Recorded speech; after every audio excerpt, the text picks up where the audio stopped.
নবী মুহাম্মদুর রাসূলুল্লাহ সাল্লাল্লাহু আলাইহি ওয়াসাল্লাম যে নির্দেশ করেছেন, এই নির্দেশের বাইরে আমাদেরকে যাওয়া সমীচীন হবে না।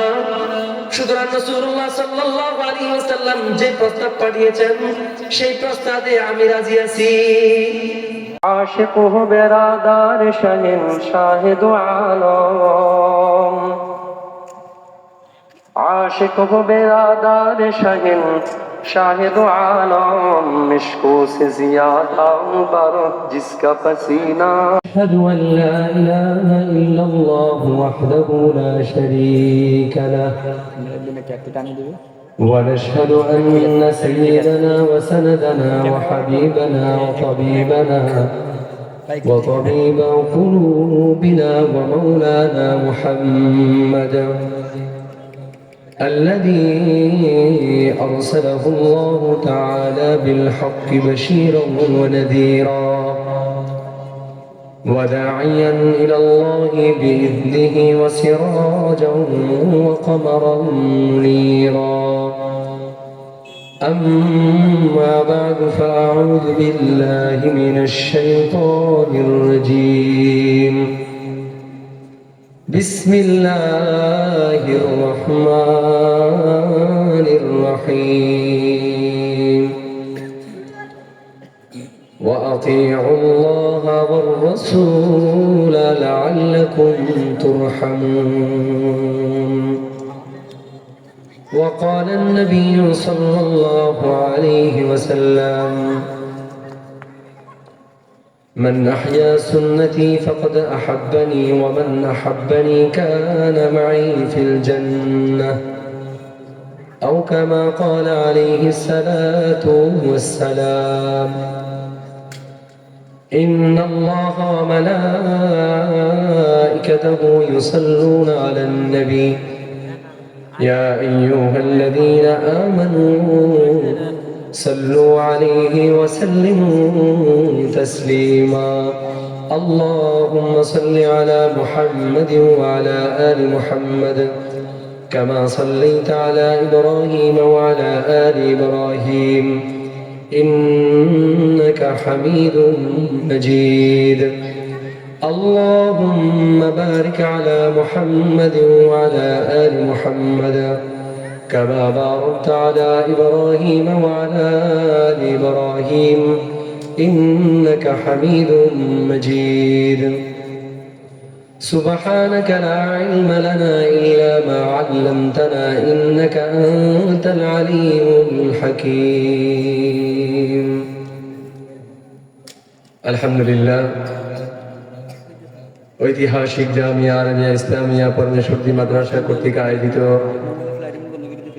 2 দিন ব্যাপী ইসলামী মহাসম্মেলনের আজকের দ্বিতীয় দিনের সম্মানিত সভাপতি ওয়াজিবুল ইহতিরাম উলামায়ে কেরাম, আমার সামনে উপবিষ্ট ইসলাম প্রিয় যুবক ভাইয়েরা, আল্লাহ পাকের দরবারে সর্বপ্রথম শুকরিয়া আদায় করি যে রব্বুল আলামিন আমাদেরকে মাগরিবের নামাজ জামাতের সহিত আদায় করে একটি ইসলামী মজলিসে বসার তৌফিক দান করেছেন। এজন্য সকলে আমরা শুকরিয়া আদায় করি আলহামদুলিল্লাহ। সম্মানিত হাজিরিন, আজকের যিনি আমাদের প্রধান বক্তা, তিনি বাদ মাগরিব আসার কথা, তো তিনি চলে আসবেন ইনশাআল্লাহ, পথে আছেন, অতি সন্নিকটে আছেন।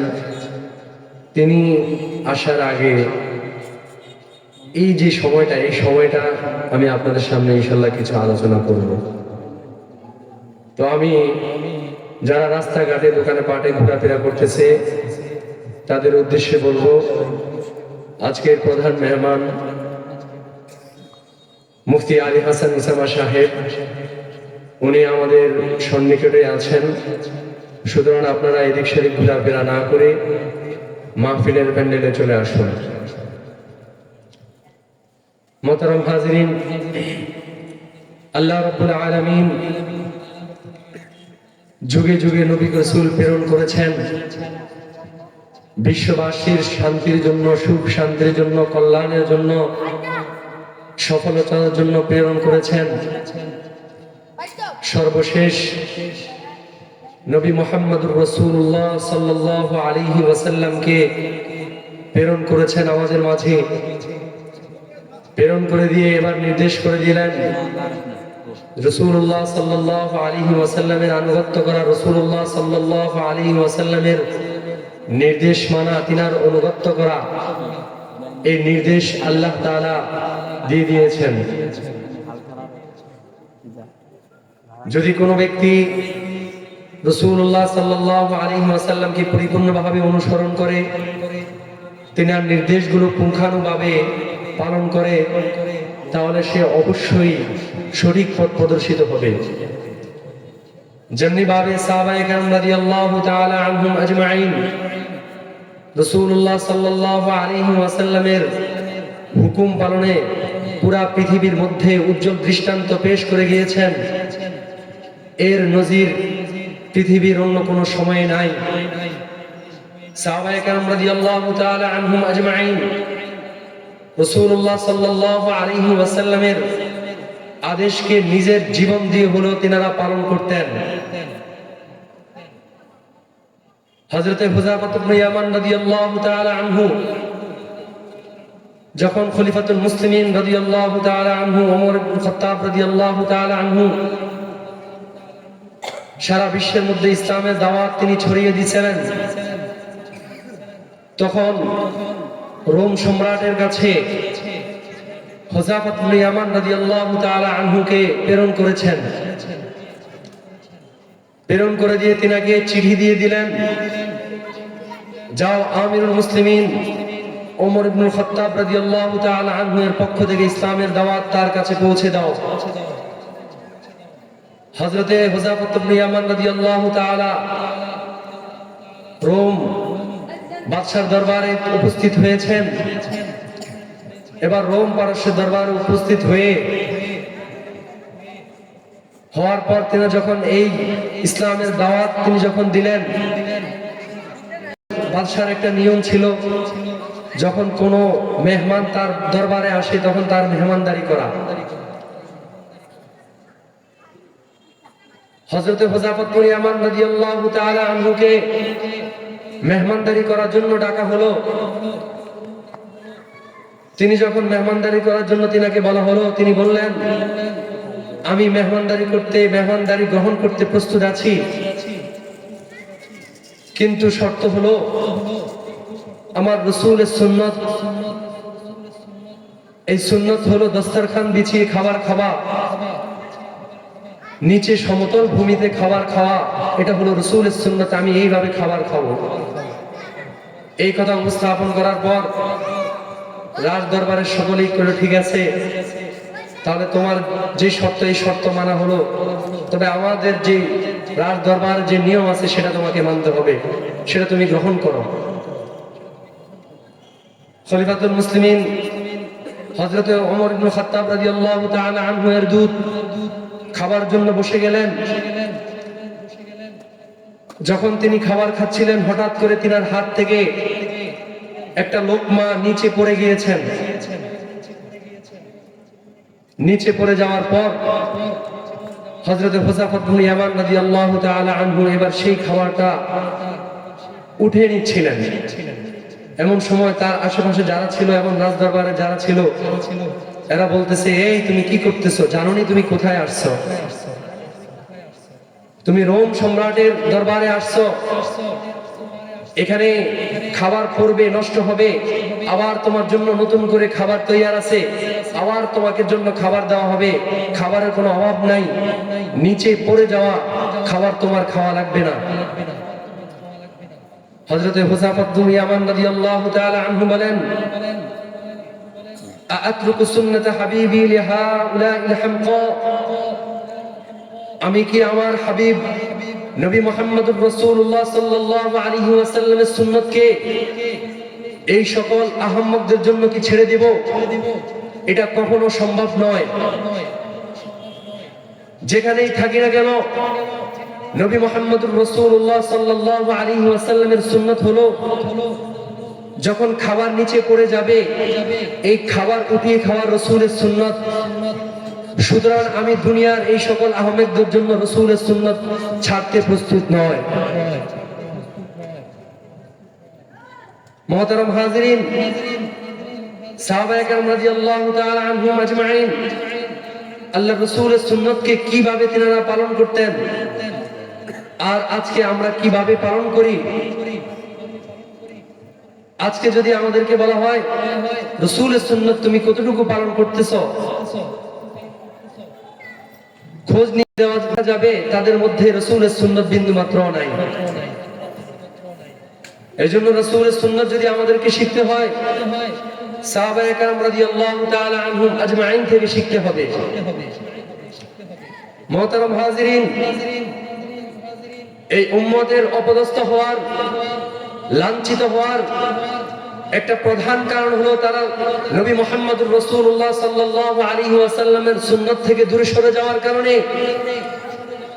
আজকে যদি দেখা হয় ব্যক্তি জীবনে, পারিবারিক জীবনে, সামাজিক জীবনে, রাষ্ট্রীয় জীবনে, আন্তর্জাতিক জীবনে কোন জায়গায় রাসূলের সুন্নাত নাই।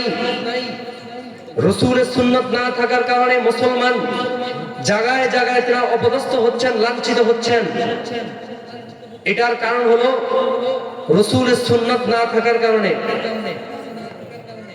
যদি কোনো ব্যক্তি রাসূলের সুন্নাতকে পুঙ্খানুভাবে আদায় করে, যেইভাবে সাহাবায়ে কেরাম রাদিয়াল্লাহু তাআলা আনহুম আজমাইন রাসূলের সুন্নাতকে অনুসরণ করে পুরা অর্ধ জাহানের বাদশা হয়ে গিয়েছেন, ঠিক তদ্রুপ ভাবে যদি বর্তমান পৃথিবীর মানুষও যদি রাসূলের সুন্নাতকে পরিপূর্ণভাবে যদি অনুসরণ করে, তাহলে তারও দুনিয়ার রাজা বাদশা হওয়া সম্ভব।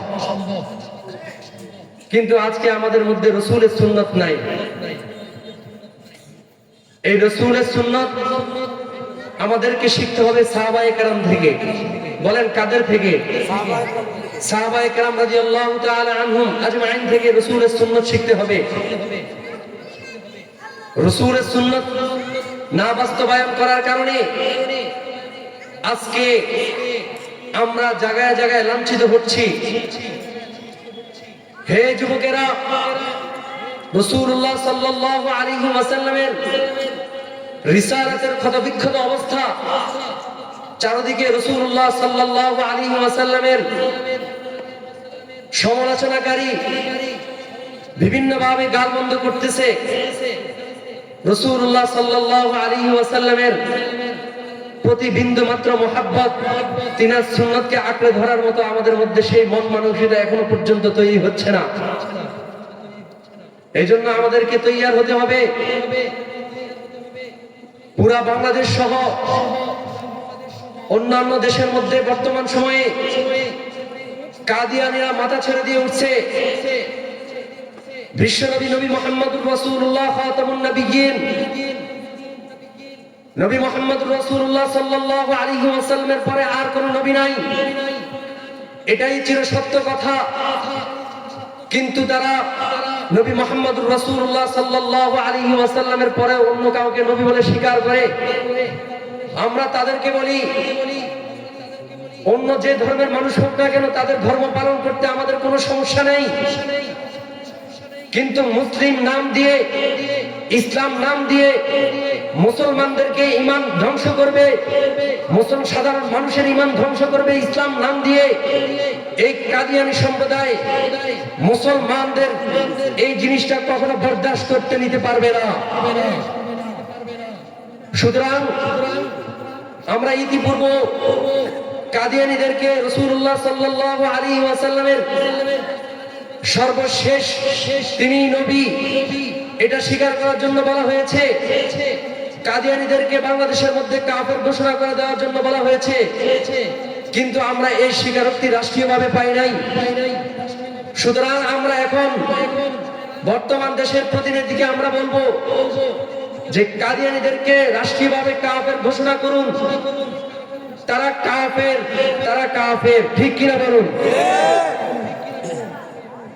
ও মুসলমান, রাসূলুল্লাহ সাল্লাল্লাহু আলাইহি ওয়াসাল্লাম সর্বশেষ নবী, এই কথা আমাদেরকে স্বীকার করতে হবে এবং তিনার পরিপূর্ণ সুন্নাত আমাদেরকে বাস্তবায়ন করতে হবে। তিনার নির্দেশগুলোকে আমাদেরকে পরিপূর্ণভাবে বাস্তবায়ন করতে হবে। আজকে মুখে বলা হয় আমি রসুলকে ভালোবাসি, কিন্তু রসুলের ভালোবাসা আমার মধ্যে নাই। আমার চুলের কাটিং হলো বিধর্মীদের মতো, আমি বলি আমি মুসলিম। আমার লেবাসের ধরন হলো বিধর্মীদের মতো, আমি বলি আমি মুসলিম। আমার চাল চলন হলো বিধর্মীদের মতো, আমি দাবি করি আমি মুসলিম। আমি নবীকে ভালোবাসি, কিন্তু এটা কি আজও সত্য কিনা? রাসূলুল্লাহ সাল্লাল্লাহু আলাইহি ওয়াসাল্লামকে শুধুমাত্র মুখে ভালোবাসি এই কথা বললে হবে না, কাজে কর্মে পরিণত করতে হবে, ঠিক কিনা বলেন? হযরতে জুলাইবিব রাদিয়াল্লাহু তাআলা আনহু রাসূলুল্লাহ সাল্লাল্লাহু আলাইহি ওয়াসাল্লামের একজন সাহাবা ছিলেন। এই সাহাবা হত দরিদ্র ফকির ছিল এবং কালো মিসকিন, খুবই কুৎসিত একজন সাহাবা ছিল।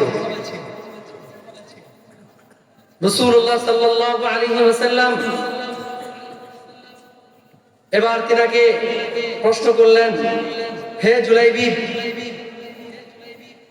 তুমি কি বিবাহ করবে না? এবার রাসূলের সাহাবা বলতেছেন, ইয়া রাসূলুল্লাহ, এই কালা কুৎসিত এই সাহাবাকে কে মেয়ে দিবে? এই দরিদ্র ফকির এই সাহাবাকে কে মেয়ে দিবে? আল্লাহ রাসূল আর কিছু বলেন নাই। আবার দ্বিতীয় দিন একই প্রশ্ন আল্লাহ রাসূল সাল্লাল্লাহু আলাইহি ওয়াসাল্লাম, হে জুলাইবিব, তুমি কি বিবাহ করবে না? জুলাইবিব রাদিয়াল্লাহু তাআলা আনহু বলেন, ইয়া রাসূলুল্লাহ, এই কালো কুৎসিত এই মানুষটাকে কে মেয়ে দিবে? ঠিক একইভাবে আল্লাহ রাসূল সাল্লাল্লাহু আলাইহি ওয়াসাল্লাম তৃতীয় দিন প্রশ্ন করলেন, জুলাইবিব, তুমি কি বিবাহ করবে না? তিনি একই উত্তর দিয়েছেন, ইয়া রাসূলুল্লাহ, এই কালো কুৎসিত ফকির মিসকিন এই ব্যক্তিকে কে মেয়ে দিবে? আল্লাহ রাসূল সাল্লাল্লাহু আলাইহি ওয়াসাল্লাম বলতেছেন, যাও তুমি অমুক সাহাবার কাছে, অমুক সাহাবার ঘরে একজন মেয়ে আছে, তাকে তুমি আমার কথা বলে বিবাহের প্রস্তাব দাও। জুলাইবিব রাদিয়াল্লাহু তাআলা আনহু এবার ওই সাহাবীর কাছে চলে গেলেন। চলে গিয়ে এবার তিনি বলেন, ও আল্লাহর বান্দা, আমাকে বিশ্বনবী নবী মুহাম্মদুর রাসূলুল্লাহ সাল্লাল্লাহু আলাইহি ওয়াসাল্লাম প্রেরণ করেছেন। বিশ্বনবী বলেছেন তোমার মেয়েকে আমার কাছে বিবাহ দেওয়ার জন্য। এবার ঘর থেকে আওয়াজ আসলো, তুমি একজন কালো কুশ্রী একজন লোক, তোমার কোনো ধন সম্পদ নাই, কিভাবে আমার মেয়েকে তোমার হাতে উঠিয়ে দেই? এই কথোপকথন ভিতর থেকে তার মেয়ে শুনেছে। তার মেয়ে শোনার পর তিনি বলতেছে, যখন চলে গেল জুলাইবিব রাদিয়াল্লাহু তাআলা আনহু, এবার তার মেয়ে বলতেছেন, এই যে বিবাহের প্রস্তাবটা, এটা আমার হাবিব নবী মুহাম্মদুর রাসূলুল্লাহ সাল্লাল্লাহু আলাইহি ওয়াসাল্লামের পক্ষ থেকে নির্দেশ। সুতরাং নবী মুহাম্মদুর রাসূলুল্লাহ সাল্লাল্লাহু আলাইহি ওয়াসাল্লাম যে নির্দেশ করেছেন, এই নির্দেশের বাইরে আমাদেরকে যাওয়া সমীচীন হবে না। সুতরাং রাসূলুল্লাহ সাল্লাল্লাহু আলাইহি ওয়াসাল্লাম যে প্রস্তাব পাঠিয়েছেন, সেই প্রস্তাবে আমি রাজি আছি। এবার তাদের মাঝে যখন ছেলে এবং মেয়ে যখন রাজি হয়ে গেছে, এবার তাদের মাঝে বিবাহের ব্যবস্থা করা হলো। বিবাহের যখন ব্যবস্থা করা হলো, স্বাভাবিক নিয়মে যেটা হয়, তাদের জন্য বিবাহ হয়ে গেল। তারপর যখন তারা রাত্রি যাপন করতেছে, হঠাৎ করে হযরত জুলাইবিব রাদিয়াল্লাহু তাআলা আনহু ডাক শুনতেছেন। রাসূলুল্লাহ সাল্লাল্লাহু আলাইহি ওয়াসাল্লাম জিহাদের জন্য ডাক দিয়েছেন। হযরত জুলাইবিব রাদিয়াল্লাহু তাআলা আনহু তার স্ত্রীকে সে অবস্থায় রেখে রাসূলুল্লাহ সাল্লাল্লাহু আলাইহি ওয়াসাল্লামের নির্দেশ পালনার্থে তিনি তৎক্ষণাৎ যুদ্ধের ময়দানে বের হয়ে গিয়েছেন। এক পর্যায়ে মুসলমানগণ যুদ্ধের ময়দানে বিজয় লাভ করেছেন। এবার রাসূলুল্লাহ সাল্লাল্লাহু আলাইহি ওয়াসাল্লাম যুদ্ধে বিজয় গ্রহণ করার পর সাহাবায়ে কেরামদেরকে নির্দেশ করেছেন, দেখো আমার কোন কোন সাহাবা শহীদ হয়েছে। সাহাবায়ে কেরাম রাদিয়াল্লাহু তাআলা আনহুম আজমাইন এবার যারা যারা শহীদ হয়েছেন তাদের সংখ্যা গণনা করতেছেন। এক পর্যায়ে আল্লাহ রাসূল সাল্লাল্লাহু আলাইহি ওয়াসাল্লামের কাছে এসেছেন যে ইয়া রাসূলুল্লাহ, এতজন সাহাবা শহীদ হয়েছে। আল্লাহ রাসূল সাল্লাল্লাহু আলাইহি ওয়াসাল্লাম বলতেছেন, তোমরা ভালো করে খুঁজে দেখো আরো সাহাবা আছে। খুঁজতে খুঁজতে দেখা গেল 7 জন নিহত ব্যক্তির মাঝখানে একজন ব্যক্তি, তিনিও শোয়া অবস্থায় আছে, নিহত অবস্থায়। তখন দেখা গেল সেই ব্যক্তি আর কেউ নয়, সে হলো হযরত জুলাইবিব রাদিয়াল্লাহু তাআলা আনহু। সুবহানাল্লাহ। নবী করিম সাল্লাল্লাহু আলাইহি ওয়াসাল্লাম যখন হযরত জুলাইবিব রাদিয়াল্লাহু তাআলা আনহু দেখলেন, রাসূলুল্লাহ সাল্লাল্লাহু আলাইহি ওয়াসাল্লাম তিনার দেহটাকে ধরলেন, এবার বললেন, জুলাইবিব আমার থেকে, আমি জুলাইবিবের থেকে। ও সাহাবারা শুনে রাখো, জুলাইবিব যুদ্ধ করতে করতে যখন 7 জন কাফেরকে এইভাবে হত্যা করে দিয়েছে, এবার সে নিজে শহীদ হয়ে গিয়েছে।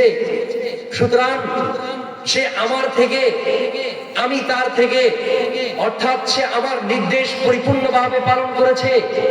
যখন যে যুদ্ধের কথা শুনেছে, সে আর তার ঘরে থাকে নাই, রাসূলের নির্দেশ পালনার্থে সে তার ঘর থেকে যুদ্ধের ময়দানে বের হয়ে গিয়েছে। ও যুবকেরা, সুতরাং আমাদেরকে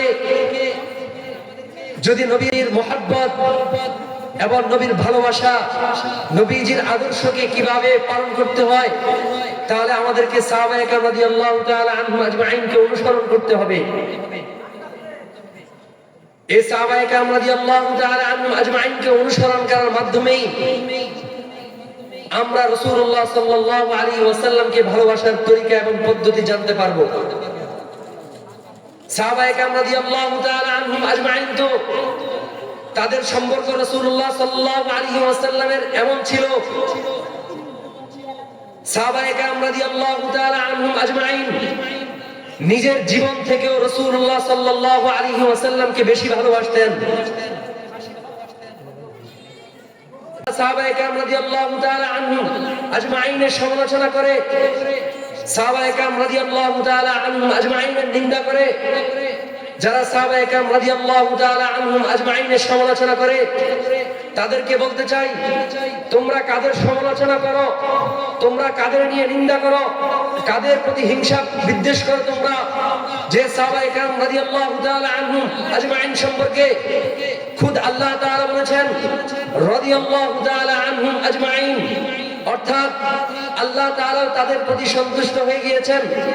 রাদিয়াল্লাহু তাআলা আনহুম আজমাইন, রাদিয়াল্লাহু তাআলা আনহুম ওয়ারাদু আন, আল্লাহ তাআলা তাদের প্রতি সন্তুষ্ট হয়ে গিয়েছেন, তারাও আল্লাহ তাআলার প্রতি সন্তুষ্ট হয়ে গিয়েছেন। যেই কথা আল্লাহ তাআলা খুদ তাদের প্রতি সন্তুষ্ট হয়ে গিয়েছেন, সুতরাং কোন যুক্তিতে তোমরা সাহাবায়ে কেরামের সমালোচনা করো? তোমরা সাহাবায়ে কেরামদেরকে কোন যুক্তিতে তাদের প্রতি হিংসা বিদ্বেষ পোষণ করো? আল্লাহ তাআলা তো কোরআনে বলেছেন, উলাইকা হুমুর রাশিদুন, যারা সঠিক পথ প্রাপ্ত হয়েছে তারা হলো সাহাবায়ে কেরাম। সুতরাং একদল আছে যারা সাহাবায়ে কেরামদেরকে হকের মাপকাঠি মানতে রাজি নয়, আছে কিনা বলেন? সমাজের মধ্যে একদল আছে যারা সাহাবায়ে কেরাম রাদিয়াল্লাহু তাআলা আনহুম আজমাইনের সমালোচনা করে, যারা সাহাবায়ে কেরাম রাদিয়াল্লাহু তাআলা আনহুম আজমাইনের প্রতি হিংসা বিদ্বেষ পোষণ করে। আমি তাদের প্রতি প্রশ্ন ছুড়ে দিতে চাই, তোমরা কাদের প্রতি হিংসা বিদ্বেষ করো, কাদের নিয়ে সমালোচনা করো? নবী মুহাম্মদুর রাসূলুল্লাহ সাল্লাল্লাহু আলাইহি ওয়াসাল্লাম সর্বপ্রথম ইসলামের দাওয়াত দিয়েছেন। ইসলামের দাওয়াত সর্বপ্রথম কারা গ্রহণ করেছেন? উত্তরে আসবে সাহাবায়ে কেরাম রাদিয়াল্লাহু তাআলা আনহুম আজমাইন। নবী মুহাম্মদুর রাসূলুল্লাহ সাল্লাল্লাহু আলাইহি ওয়াসাল্লাম সর্বপ্রথম কালেমা পড়িয়েছেন, সর্বপ্রথম কালেমা পড়েছেন সাহাবায়ে কেরাম রাদিয়াল্লাহু তাআলা আনহুম আজমাইন। নবী মুহাম্মদুর রাসূলুল্লাহ সাল্লাল্লাহু আলাইহি ওয়াসাল্লাম নামাজ পড়েছেন, পিছনে মুক্তাদি হয়েছেন সাহাবায়ে কেরাম রাদিয়াল্লাহু তাআলা আনহুম আজমাইন। নবী মুহাম্মদুর রাসূলুল্লাহ সাল্লাল্লাহু আলাইহি ওয়াসাল্লাম রুকুর মধ্যে গিয়েছেন, পিছনে রুকুতে গিয়েছেন সাহাবায়ে কেরাম রাদিয়াল্লাহু তাআলা আনহুম আজমাইন। নবী মুহাম্মদুর রাসূলুল্লাহ সাল্লাল্লাহু আলাইহি ওয়াসাল্লাম সিজদায় গিয়েছেন, পিছনে সিজদায় গিয়েছেন সাহাবায়ে কেরাম রাদিয়াল্লাহু তাআলা আনহুম আজমাইন। নবী মুহাম্মদুর রাসূলুল্লাহ সাল্লাল্লাহু আলাইহি ওয়াসাল্লাম জিহাদের ময়দানে ছিল, নবীর সাথে জিহাদি ছিল সাহাবায়ে কেরাম রাদিয়াল্লাহু তাআলা আনহুম আজমাইন। নবীজির প্রত্যেকটা কাজের সাথে যারা সহযোগিতা করেছে তারা হলো সাহাবায়ে কেরাম রাদিয়াল্লাহু তাআলা আনহুম আজমাইন। রাসূলুল্লাহ সাল্লাল্লাহু আলাইহি ওয়াসাল্লামের ইন্তেকালের পর যারা নবীজির জানাজা পড়েছেন তারা হলেন সাহাবায়ে কেরাম রাদিয়াল্লাহু তাআলা আনহুম আজমাইন। যাদেরকে শাসন করার জন্য তিনি খেলাফত প্রতিষ্ঠা করার জন্য বলে গিয়েছেন তারা হলো সাহাবায়ে কেরাম রাদিয়াল্লাহু তাআলা আনহুম আজমাইন। নবীজি যাদের পিছনে নামাজ পড়েছেন তারা হলো সাহাবায়ে কেরাম রাদিয়াল্লাহু তাআলা আনহুম আজমাইন। রাসূলুল্লাহ সাল্লাল্লাহু আলাইহি ওয়াসাল্লাম ইন্তেকালের পর যারা ইসলামকে পুরো বিশ্বের মধ্যে ছড়িয়ে দিয়েছেন তারা হলো সাহাবায়ে কেরাম রাদিয়াল্লাহু তাআলা আনহুম আজমাইন। রোম পারস্যকে যারা বিজয় করেছেন তারা হলো সাহাবায়ে কেরাম রাদিয়াল্লাহু তাআলা আনহুম আজমাইন। যারা ভারতবর্ষে সহ পুরো পৃথিবীতে ইসলামকে ছড়িয়ে দিয়েছেন তারা হলো সাহাবায়ে কেরাম রাদিয়াল্লাহু তাআলা আনহুম আজমাইন। মোট কথা রাসূলুল্লাহ সাল্লাল্লাহু আলাইহি ওয়াসাল্লামের সর্বক্ষেত্রে যারা সহযোগিতা করেছেন, যারা ইসলামের মধ্যে যাদের সর্বক্ষেত্রে সবচেয়ে ভূমিকা আছে তারা হলো সাহাবায়ে কেরাম রাদিয়াল্লাহু তাআলা আনহুম আজমাইন। আল্লাহ তাআলা তাদেরকে হেদায়েত নসিব করেন, জোরে বলেন আমিন। আমাদের প্রধান বক্তা চলে এসেছে, সুতরাং প্রধান বক্তা মুফতি আলী হাসান উসামা সাহেব চলে এসেছে। সুতরাং আপনারা যারা এদিক সেদিক ঘোরাফেরা করতেছেন এদিক সেদিক ঘোরাফেরা না করে সকলে মাহফিলের প্যান্ডেলে এসে উপস্থিত হন।